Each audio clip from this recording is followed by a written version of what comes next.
Huli kami yan sa isang wildlife park sa Zhejiang Province, China. Nakipambuno ang oso na yan sa kanyang handler sa gitna ng isang live performance. Pinilit ng handler na tumayo, pero ilang beses siyang inatake ng oso. Sumaklolo ang iba pang handler. Nagtulong-tulong sila para awatin ang oso. Tagumpay naman nilang napaghiwalay ang oso at ang kanyang handler. Ayon sa pamunuan ng park, parehong ligtas at nasa maayos na kondisyon ang dalawa. Dito naman sa bansa, para ipagdiwang ang 12 Days of Christmas, 12 days ding may libreng sakay ang MRT3, LRT2 at LRT1. Ayon sa Department of Transportation, iba't ibang sektor sa bansa ang may free ride kapag araw simula sa Linggo hanggang sa araw ng Pasko. May araw para sa mga senior citizen, mga estudyante, overseas Filipino workers at kanilang pamilya, pati mga teacher at health worker, persons with disabilities at mga lalaking pasahero at empleyado ng gobyerno. May nakatakdang araw din para sa mga babaeng pasahero, pati magkakapamilya, solo parents at miyembro ng LGBTQIA+ community. Sa December 23 naman, private sector employees at mga kasambahay ang may libreng sakay. Uniform personnel, veterans at kanilang pamilya sa bisperas ng Pasko at sa araw ng Pasko, December 25, samantalin ang pagsakay sa MRT3, LRT2 at LRT1 dahil libre ang sakay ng lahat ng commuter. Nagmukhang paradahan na ng sasakyan ng ilang bahagi ng EDSA sa kasagsagan ng rush hour gaya sa Kamuning Flyover sa Quezon City, kung saan 3 hanggang 5 kilometro lang ang usad kada oras.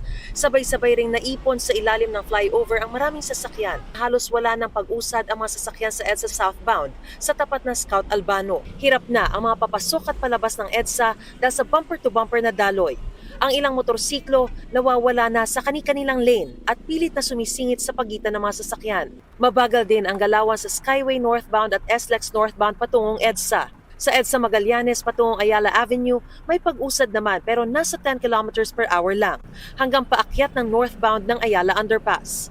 Ayon sa MMDA, umaabot sa 427,000 ang average daily traffic volume sa EDSA, gayong 250,000 lang ang kapasidad nito. At tuwing holiday season, tumataas pa yan ng 10 hanggang 20% o katumbas ng 40,000 hanggang 80,000 na sasakyan, lalo ngayong papalapit ang Pasko. Kaya kailangan magbaon ngayon ng napakahabang pasensya habang nasa kalsada. Maging kampante lang, makakauwi naman ng maayos sa pamilya. Kailangan tiyagain na lang tong traffic. Ginagawa ko na lang, may sound sa akong konti para mawala po, maiibsan po yung ano. Yes po. Marami ang naglakad na lang dahil hirap makakuha ng masasakyan. Hassle po, ang hirap pong sumakay. Sobrang dahan-dahan lang yung takbo ng mga sasakyan.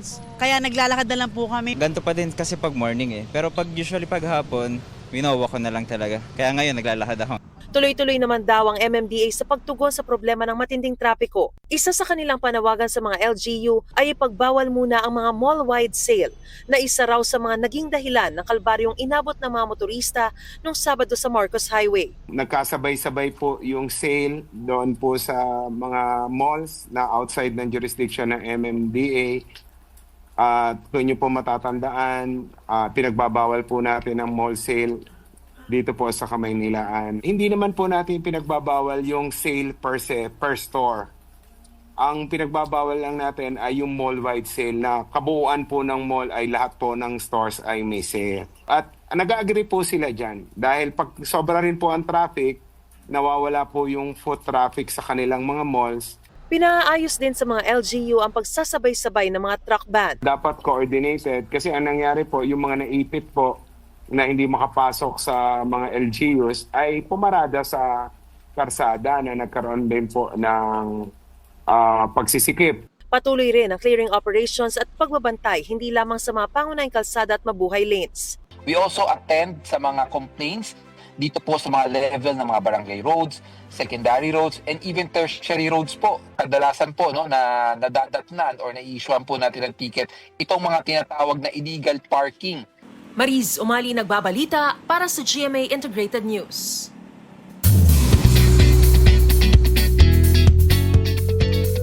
It's a busy December para sa cast members ng 51st Metro Manila Film Festival entry na Bar Boys After School.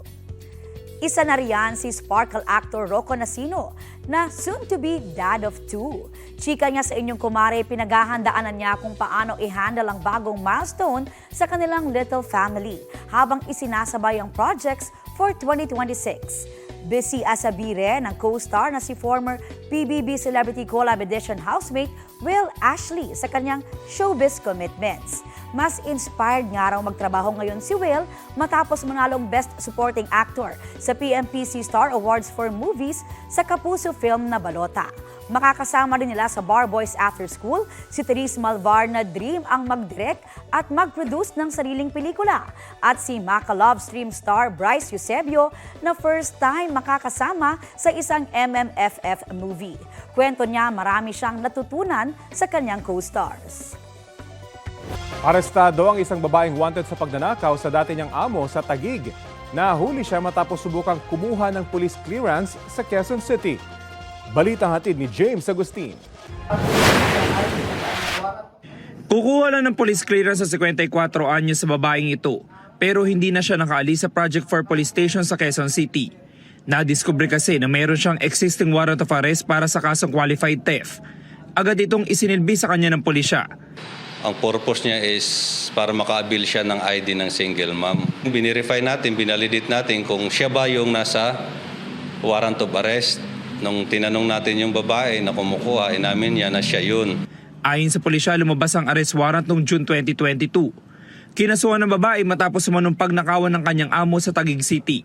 Nag-work siya doon for 15 years as kasambahay.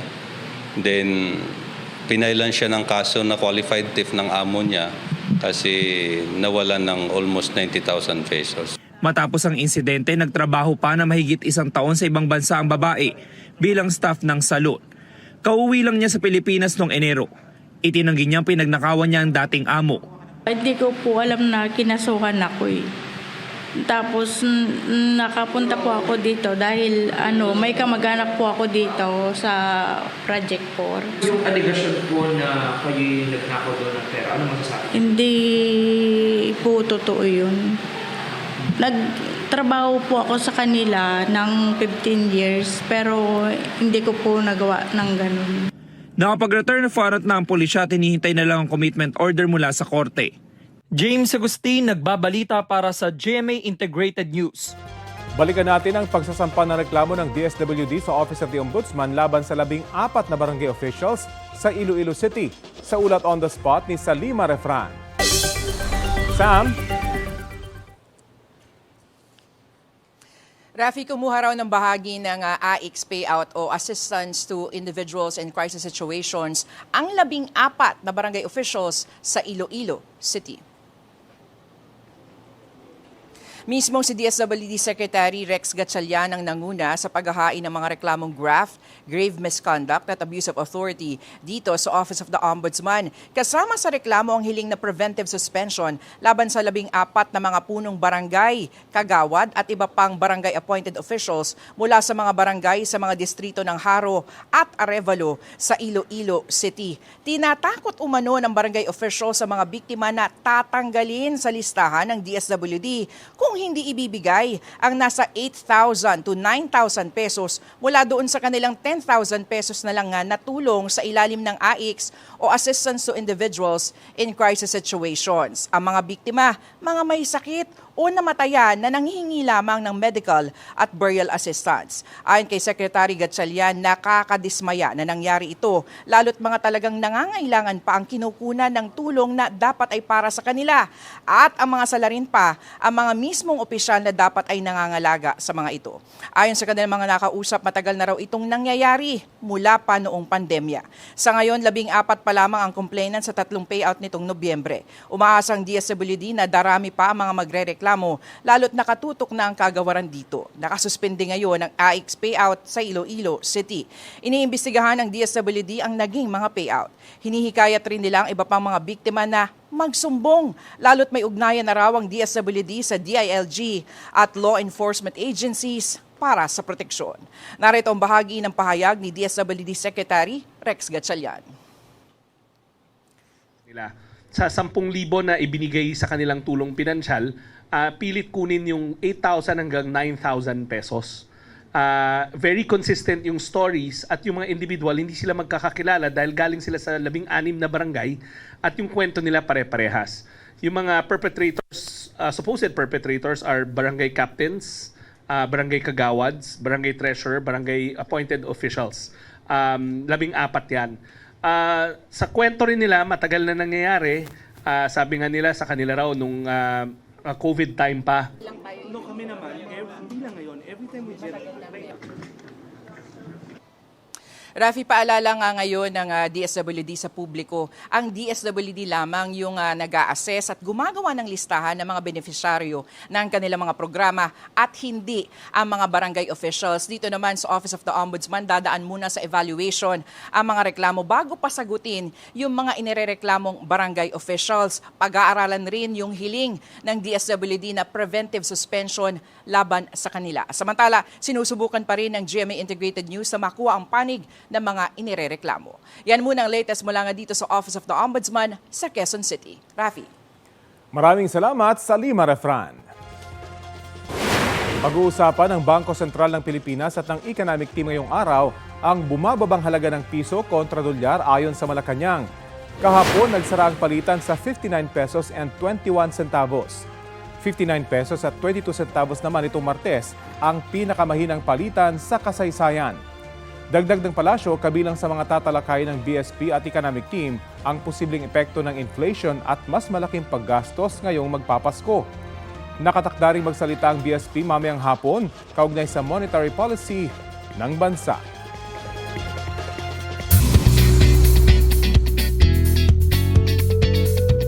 Pinanangalan ang flagship FM radio station ng GMA Network na Barangay LS 97.1 sa Spotify Wrapped Awards. Wagi ang Barangay Love Stories ng Top Love and Relationship Podcast at Top Podcast in the Philippines 2025. Over 1 billion minutes ang na-reach na listening time nito. Mismo ngang host ng podcast na si Papa Dudut ang tumanggap ng awards. Last February, nakuha rin ng Barangay Love Stories ang Spotify Creator Milestone Award. Congratulations! 14 days na lang bago magpasko, nagniningning na ang mga pamaskong display sa University of the Philippines, Los Baños sa Laguna.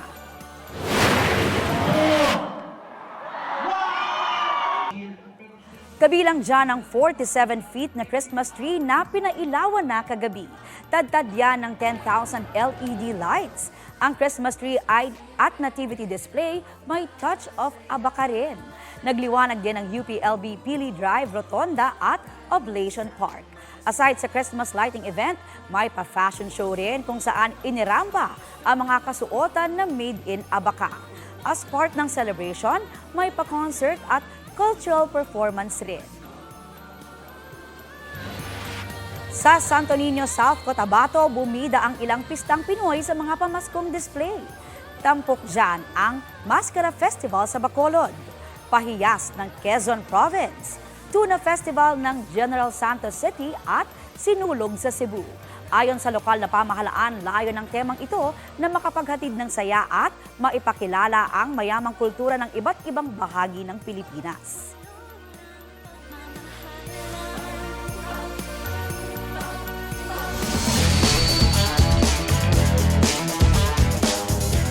Update tayo sa 33rd Southeast Asian Games sa Bangkok, Thailand. May ulat on the spot si Jonathan Andal. Jonathan? Rafi, katatanggap lang natin ang balitang ito. May nakuha pong bronze ang Pilipinas dito sa SEA Games ngayong araw. Yan po ay nakuha ni Mark Luel Valderrama ng mountain bike cross country. Kagabi naman ay nanalo ng ginto ang Team Philippines sa women's sa swimming. Pinangunahan ng Olympian na si Kayla Sanchez ang Team Pilipinas sa women's 4x100 meter freestyle relay. Kasama niya sina Shandy Chua, Chloe Isleta at Heather White. Nanguna ang grupo nila sa karera ng paglangoy sa oras na 3 minutes at 44 seconds. Mas mabilis ng 2 segundo kaysa sa Singapore na naka-silver at 3 segundo sa Vietnam na naka-bronze. Sa swimming pa rin, naka-silver medal naman kagabi si Gian Santos sa men's individual medley sa oras na 2 minutes at 3 seconds. Halos 1 segundo lang ang lamang sa kanya ng Vietnam na nakakuha ng gold. Narito ang panayam ng POC Media kina gold medalist Kayla Sanchez at silver medalist Gian Santos.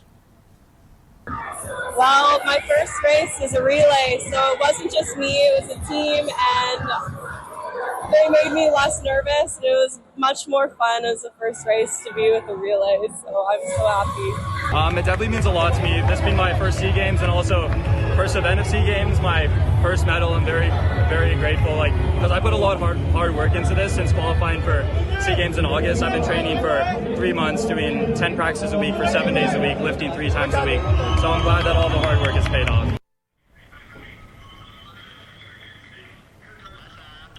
Rafi, andito ako ngayon sa venue ng Jiu-Jitsu at lumalaban ngayon doon sa loob yung 14 na atleta ng Team Pilipinas. Yung munang latest mula rito sa Bangkok, Thailand. Ako po si Jonathan Andal ng GMA Integrated News at POC Media. May entry na ba kayo sa nauusong small exchange gifts trend online? Parang maganda yan. Traditional gift giving yan, pero with a twist. Ayun, no? Salit kasi na iabot ang gift sa inyong monito o monita, isasaboy ang mga regalong pangmaramihan at agawan to the max ang eksena.